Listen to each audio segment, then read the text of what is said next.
ஆஃபீஸ்க்கு போயிட்டு வந்துட்டு என்ன டயர்டாக இருக்குது.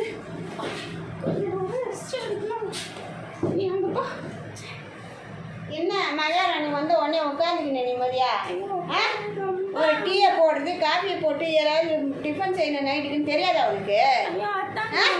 ரொம்ப வேலையா இருந்தது. ஆமாம், இதை சொல்லிட்டு அப்படியே எஸ்கேப் ஆகிறதுக்கு டெய்லி ஏதாவது ஒன்று சொல்லி நிற்கிறது. வந்தால் அப்படியே சோறு போய் உட்கார மாதிரி உட்காந்தா அத்தை எல்லா வேலையும் செஞ்சுருவாள். சரி அத்தை, நான் சமைக்கிறேன். ஏதாவது சாப்பிட்டு போக சொல்லி அழகாக வேலையை ஏன் தலையில் கட்டுறதுக்கு பார்க்குறாளுங்க. எப்படித்தான் இவளுங்களுக்கெல்லாம் யோசனை வருமோ தெரியாதுமா.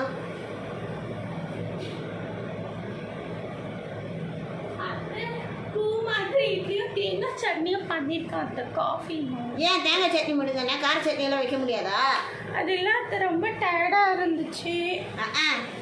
ஒரு தேங்காய் சட்னியை வச்சு ஒரு டிஃபன் செய்யறதுக்கு